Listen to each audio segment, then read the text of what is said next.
सामने आपके माध्यम से आना बहुत जरूरी है। अभी तक 21 प्रदेशों में 1000 मंडियों ने रजिस्टर किया है नाम पर। 1000 mandis of 21 states have started functioning after being registered on National Agriculture Market Portal. कितने फार्मर हैं रजिस्टर्ड? 1,68,00,000। कितने ट्रेडर हैं? 1,51,000। ठीक है। और कितने का व्यापार हुआ है? 1,15,000 करोड़ रुपए का। तो आपने देखा, हमने किसानों को एक डिजिटल मंडी दी तो देश के तमाम मंडियां जुटी 1021 प्रदेशों में, 1,68,00,000 किसान जुटे और 1,15,000 का व्यापार किया है। आप अवसर देते हैं तो इस तरह से किसान उस अवसर के अनुसार अपनी इनकम को बढ़ाने के लिए और नए नए अवसर खोजता है। मैं सिर्फ आपको एक बात और बता के अपनी बात समाप्त करूंगा, बाकी तो सारे विषय आ गए हैं। ये हमने सिर्फ आपको 2 चीज मैं बता दूं।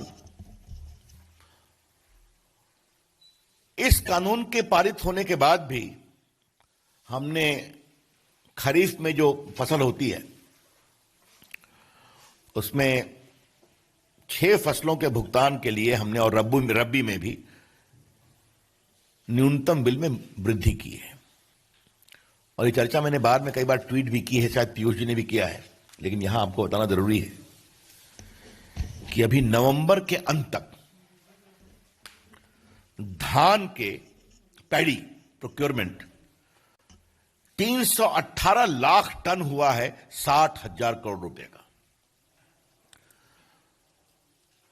पैडी का प्रोक्योरमेंट जिसके एमएसपी आती है वो 318 लाख टन हुआ है 60,000 करोड़ रुपए का।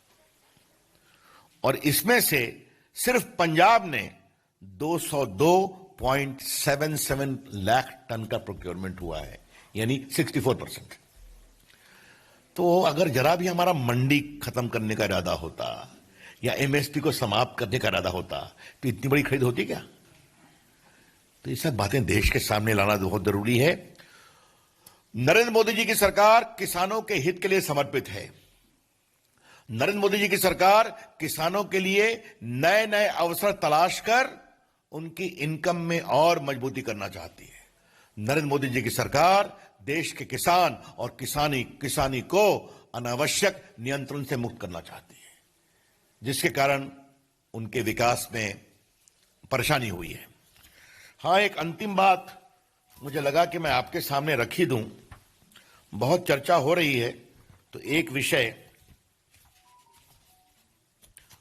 पंजाब के नेता, बाकी लोग भी विरोध कर रहे हैं। ये देखिए, 8 मार्च 2019 को पंजाब के मुख्यमंत्री ने पेप्सी का एक बड़ा प्लांट इनॉग्रेट किया, आलू वगैरह सबके लिए, और 5,000 लोगों को नौकरी मिलेगी। तो अवसर के लिए आप आता है तो आप काम कर रहे हैं, हम बड़े बड़े अवसर की बात करते हैं तो आप विरोध कर रहे हैं। तो मित्रों, ये जितनी विपक्षी पार्टियां हैं ये किसानों को भ्रमित कर रही हैं। इनका पूरा चेहरा शर्मनाक दोहरे चरित्र का है। Their entire approach is of shameful double standards. They are seeking to confuse based upon wrong facts. और दूसरी बात, जो काम आपने करने की कोशिश की, जो आपने पूरा नहीं किया, जिसको आप सही मानते थे, आज व्यापक चर्चा के बाद हम उसको आगे बढ़ा रहे हैं तो आप विरोध कर रहे हैं, सिर्फ अपना राजनीतिक अस्तित्व बचाने के लिए। हम उनके इन पूरी धारणा का पूरा विरोध करते हैं, उसकी भर्त्सना करते हैं, और देश का किसान सच्चाई को समझता है। धन्यवाद। I am open two questions now. हाँ, क्षमा करिए, थोड़ा मैंने विस्तार से बोला क्योंकि देश के सामने ये सारे सच जाने जरूरी थे।